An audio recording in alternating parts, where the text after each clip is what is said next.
Hey, what up? Listen, YouTube, tank aggro is bullshit, and this is part of a much larger problem with tanks that even got prominent. Mythic Plus extraordinaire WoW player and WoW content creator Dorky disqualified from last week's MDI, and I don't think it was his fault. From a different perspective, Season 2 is doing a lot of great things right, like a lot. But there's still one area where it's currently still sucking, well, probably more than one area, but this particular one is making tanks go extinct. And it's giving you 45-minute queue times to find the tank, or maybe not 45, but you're likely not getting into dungeons because there's not enough tanks for people, probably not enough healers as well, but that's a topic for a different video. The tank issue has to be resolved, and hopefully we can fix WoW with this, because not having tanks being incentivized to play the game is not anything new. It has proven to be a big problem for last season when we had a shortage of tanks and healers, because it was a very difficult season to actually be a tank in. This time around it's a little bit easier, but arguably still a big problem to find enough tanks and healers in the game, because their gameplay is way more punishing, it involves way more responsibility, and people don't want to do it because they will be flamed in chat.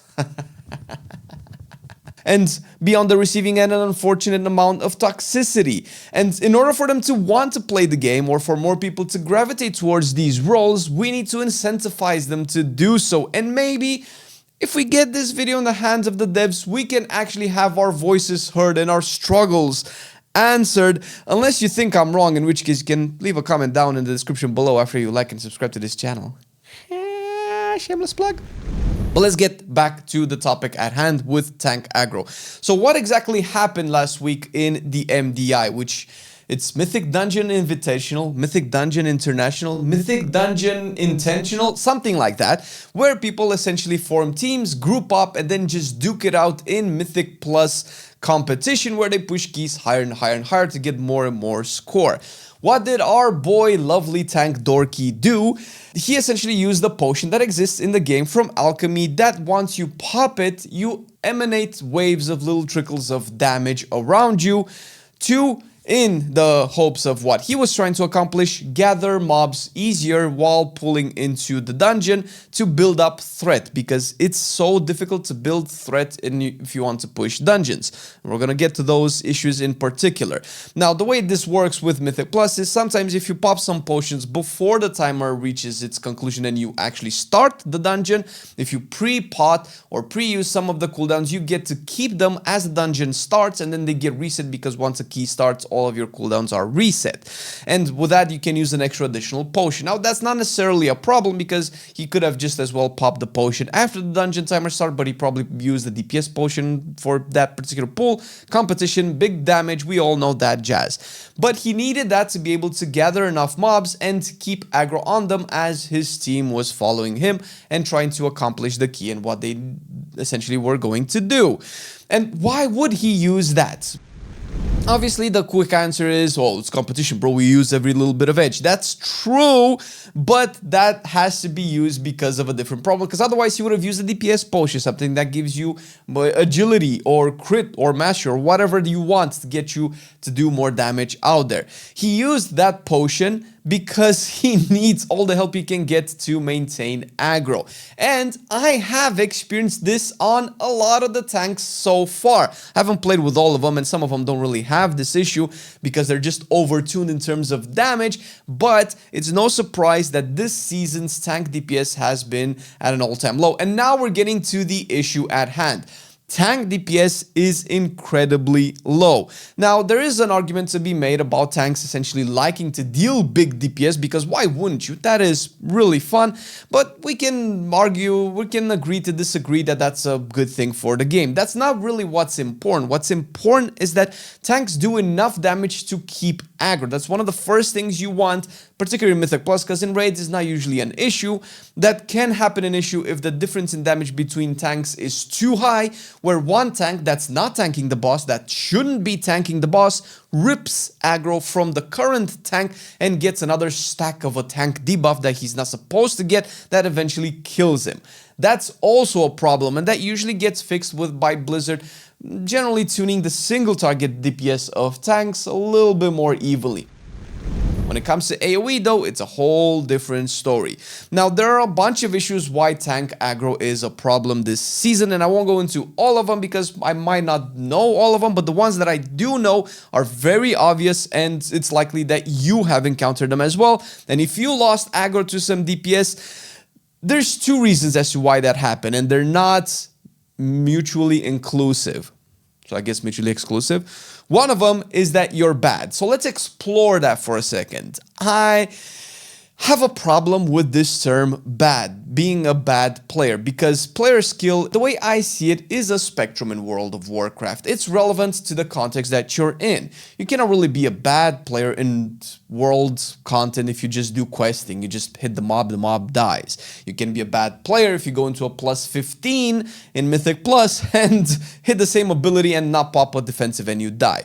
But since that's all relative, it's basically based on the context. The problem is that being bad at the game is something that comes and goes. It's something that you can work through. It's something that, you know, eventually goes away once you play enough. The problem is that if you have an issue that wasn't an issue, even though you're playing the same class, the same spec with the same rotation, then we have a problem. Then essentially you can say that in this season, tank threat has become a new mechanic that tanks need to engage with. And now we go to the second part of that problem. Tank threat is indeed an issue, and this is why I believe so. And I will give the devil its due. I think tank threat should be a mechanic that exists in the game, otherwise we end up with situation like, what was it, BFA or early Shadowlands, where tanks would do so much instant burst damage that they would have infinite aggro on the mobs and they can just run around and never take damage because the mobs will never attack the DPS players. That would be a very terrible way to play the video game and very terrible way to play tanks, because that would essentially make it sure that everybody can push higher keys since the tanks don't ever die.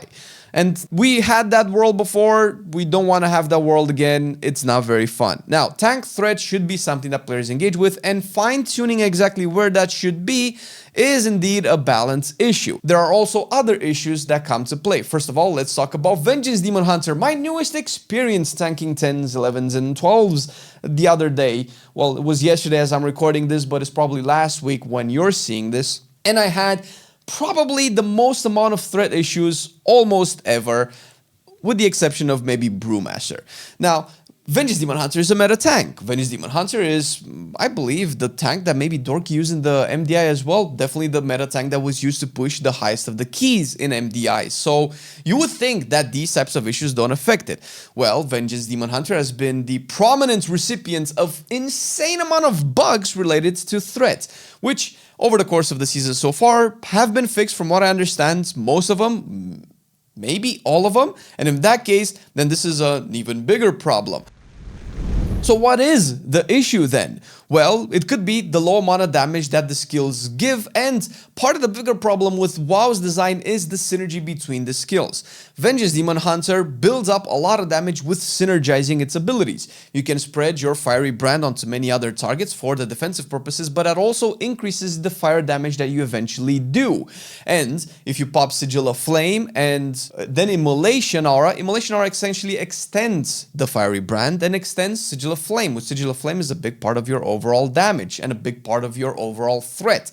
Now, these abilities are essentially a combo, and once you pop Fiery Brand, it has to spread to a bunch of targets, and with that, you essentially pop Sigil of Spite and then Sigil of Flame, but you have to wait a little bit for that to spread to be able to do enough damage. Now, obviously, if you wait that long, which is what I did because I read the tooltip of the abilities and I thought, oh, this increases the fire damage that I do, and I want to use my fire damage abilities when most enemies have this debuff on, so I can do the most amount of damage to be an efficient tank and to be able to essentially hold aggro, was my thought process. But boy, was I wrong, because that's not how you should play. There are different ways of pulling with Vengeance Demon Hunter to make sure that threat isn't an issue, one of which is to pull at range and get all the mobs to come towards you and then pop Fell Devastation. This is a common issue or a common solution to this problem that people have been using and employing this entire season. It's not necessarily a bad solution, but it does forego some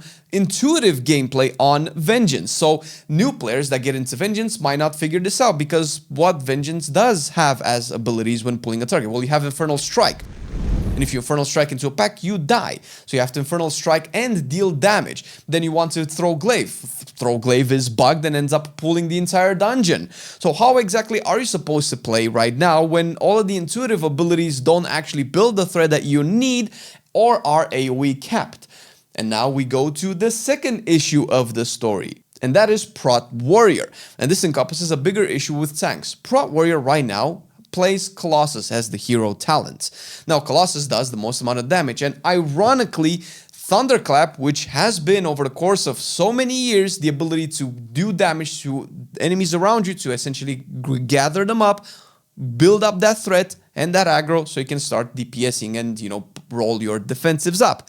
Well, Thunderclap is tuned very, very, very, very, very low for Colossus, so the damage that it does is so insignificantly small, it doesn't actually build enough threat to keep aggro on from players that are, let's say, equally geared as you and are just blasting their DPS cooldowns.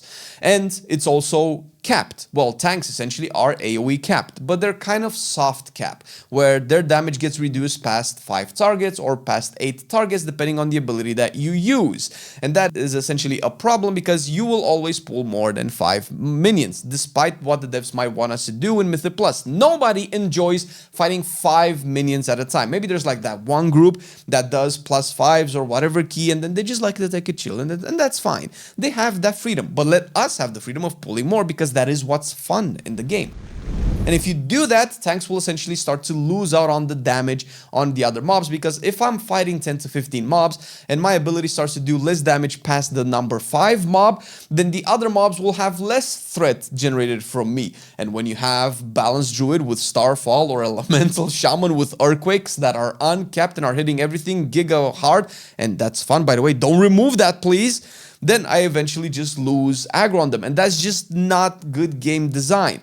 Okay, I understand the capping of certain abilities, I understand that some abilities do uncapped damage because they're more difficult to use, or they have some intricacies or obstacles they need to overcome to be able to be used, like Earthquake. You have to have everything inside the Earthquake, and things move a lot of the time, so you will lose damage that way. So there's pros and cons to all of these. But tanks shouldn't have that issue. Threat shouldn't be a game design problem. Threat should be something that tanks should be aware of. Okay, I need to have aggro on all of these. I'm going to use my AoE abilities. But if you use your AoE abilities and you still don't have threat, then what are you then supposed to do? Then you probably panic like I do. And they're like, oh my god, I'll taunt that one, go to that one, charge to that one, leap to that other one, and then I die because I have to use all of these other abilities to build aggro and not use my defensive abilities.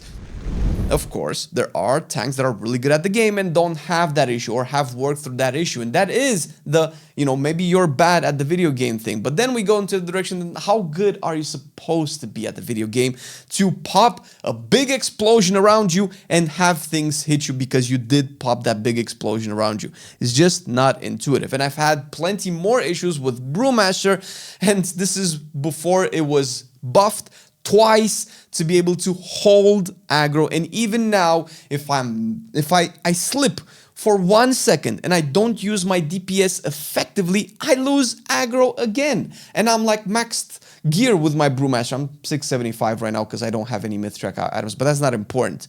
But this is just another explanation and another reason why tanking is, I wouldn't say necessarily difficult. It is difficult, more than being a DPS for sure, but it is annoying and not intuitive. And people will face these issues. They will not really understand what the problem is. The solution to these issues is not very intuitive, and then they will just not want to tank anymore. They will feel tanking is a very demanding and high stressful job, and then we'll have fewer tanks, and that's not good for the health of the game at all. I don't know if this has been your experience, so please let us know in the comment section down below. How has your tanking experience gone? Or as a DPS player, do you feel like you have enough tanks in the game for you to join groups and do dungeons and raids with? Or are tanks actually going extinct? I'm so upset, I cannot even pronounce right. But speaking of tanks and of Vengeance, you gotta check our Vengeance and Discipline Priest video on the meta debate between Marcelian and I, where we throw out talking points at each other as to why these specs are so good, why you should play them, why they are meta, and maybe why you shouldn't play them if you don't really like them. In this video, right here.